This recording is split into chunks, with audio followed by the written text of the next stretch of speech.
माँ, माँ। अरे क्या माँ माँ कर रहा है? बकरी का बच्चा है क्या? अरे माँ, मजाक छोड़ो। मुझे फाइनली वो मेन चौराहे वाली दुकान मिल गई है। अब देखना, आपका बेटा दुगनी स्पीड से पैसा कमाएगा। ओफो, ये क्या? मेरी ऑनलाइन मेकअप क्लास चल रही है। इतनी जोर से क्यों बोल रहे हो आप दोनों? अरे मेरी धर्म पत्नी जी, मेकअप क्लास बाद में करना। वो चौराहे वाली दुकान मिल गई है हमको। अरे वाह! रुको, मैं अपनी माँ को फोन लगाकर बता देती हूँ। अरे मैं भी अपने रिश्तेदारों को बता देती हूँ। कितनी खुशी की बात है। हाँ हाँ, मैं भी अपने दोस्तों को बता देता हूँ। 1 हफ्ते बाद रजिस्ट्री है। बस, घर में खुशी का मौका था। उन तीनों ने अपने अपने फोन उठाए और लोगों में बात फैलाना शुरू कर दिया। और रही सही कसर, श्वेता बहू ने अपने पड़ोस में सबको बताकर कर दी।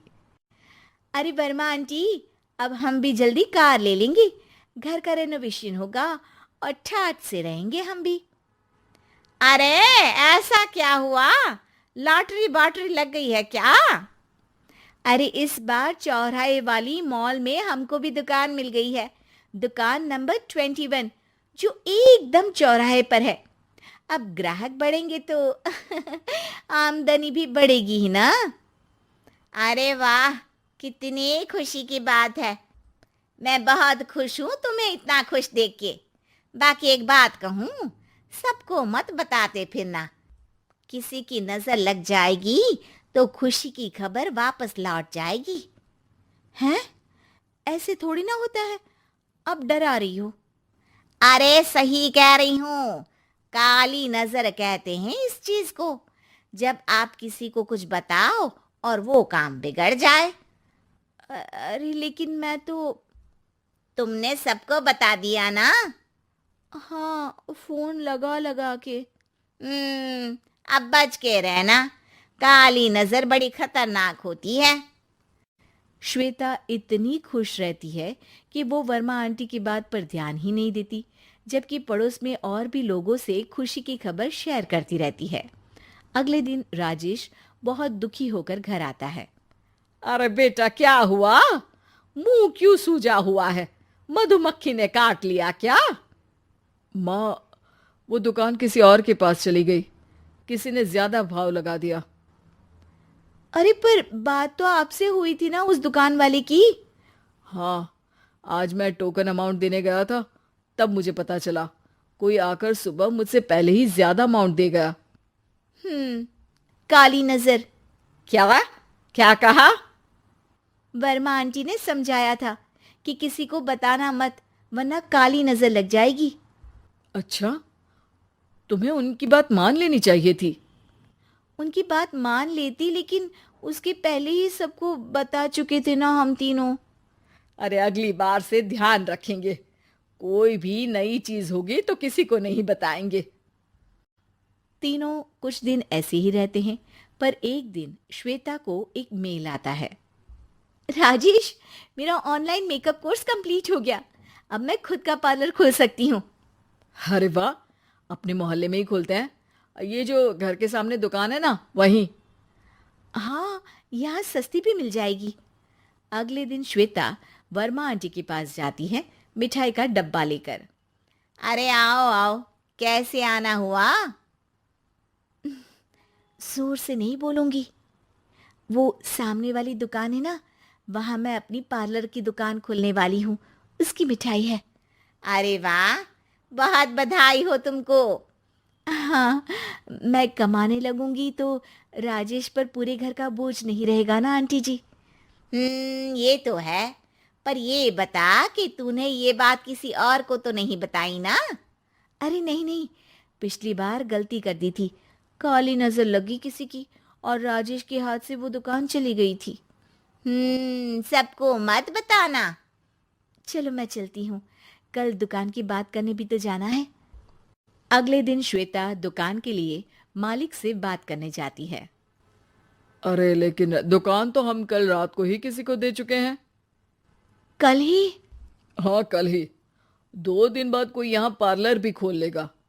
अब कहीं और दुकान देख लीजिए। अरे पर हमको भी तो पार्लर ही खोलना था। हाँ भाई, ये एक ही दुकान है, आधी आधी तो नहीं दे सकता ना मैं। राजेश और श्वेता घर पर हताश होकर आ जाते हैं। इस बार तो किसी को बताया भी नहीं था, अब किसकी काली नजर लग सकती है। सुनो, तुमने माँ को बताया था क्या? अरे कैसी बात कर रही हो, माँ की नजर थोड़ी ना लगेगी। पक्का तुमने किसी को नहीं बताया था ना? सिर्फ वर्मा आंटी को बताया था, उन्होंने ही मुझे किसी को नहीं बताने को कहा। अरे यार, तुम भी सही हो। मेरी माँ को नहीं बताने को कह रही हो, पर वर्मा आंटी को बताना तुम्हें जरूरी लगा। अरे वर्मा आंटी ने ही तो काली नजर के बारे में बताया था ना, वो हमेशा हमारा भला ही तो चाहती हैं। मेरी माँ भी हमारा भला ही चाहती है। अरे पर चिल्ला क्यों रहे हो? बात नहीं कर सकते क्या आराम से? नहीं आता वो आराम से बात करना, और करना भी नहीं चाहता हूं मैं। दुकान जाने का दुख गुस्से में बदल गया था और राजेश और श्वेता में बात बंद हो गई थी। 2 दिन बाद मोहल्ले में पार्लर का इनॉग्रेशन हुआ, जिसमें मोहल्ले के सभी लोगों को बुलाया गया, पर श्वेता, राजेश और माँ नहीं जाते। माँ, अंदर आ जाओ, क्या देख रही हो? अरे नया पार्लर देख रही हूं अपने आंगन से। देखो, माँ को दूसरे का सुख देखने में कितना मजा आ रहा है, मेरा दुख नहीं दिख रहा इन्हें। यहाँ मेरा पार्लर भी तो हो सकता था। अरे चुप रहो यार, हर बात में लड़ाई क्यों ढूंढ रही हो? राजेश और श्वेता फिर बहस करने लगते थे। तभी माँ ने दोनों को बाहर बुलाया। अरे जरा देखो तो, दुकान चलाने वाले का बोर्ड पर नाम क्या लिखा है? श्रुति वर्मा। गाड़ी निकाल बेटा, हमें कहीं जाना है। काली नजर का इलाज कराने। राजेश अपनी बाइक निकालता है। तीनों ट्रिपलिंग कर रहे हैं। माँ राजेश को उस मॉल वाली दुकान पर लेकर जाती है जहां राजेश अपनी दुकान खोलने वाला था। यही दुकान लेना चाहता था ना तू? हाँ, पर इनको भी दुखी करने लेकर आई हो क्या यहाँ पर दुकान दिखाकर? वह काफी नहीं था?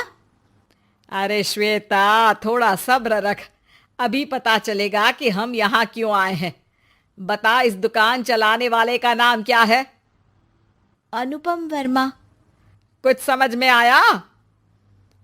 वो दुकान वाली श्रुति वर्मा, ये दुकान वाला अनुपम वर्मा, और हमारे पड़ोस में हमने उस दुकानों के बारे में बताया किसको था? अब वर्मा आंटी को। मतलब वर्मा आंटी ही हमारा काम बिगाड़ रही है? नहीं नहीं, ऐसा नहीं हो सकता, ये बस इत्तेफाक है। राजेश श्वेता को समझ में आ जाता है कि वर्मा आंटी की ही नजर खाली नजर है। अब क्या करना है? कोई भी खुशी की खबर हो तो काली नजर से बचना है, यानी वर्मा आंटी से बचना है। अरे पर मुझे ये समझ में नहीं आया कि वो हमारे साथ ऐसा क्यों करेंगी। अरे बेटा, एक सीख है, दूर के आदमी को आपकी तरक्की से कम परेशानी होगी, पड़ोसी को ज्यादा। दोनों माँ की बात में हामी भरते हैं और अगला काम चुपचाप करने की कसम खाते हैं, ताकि आगे से वर्मा आंटी कोई काम ना बिगाड़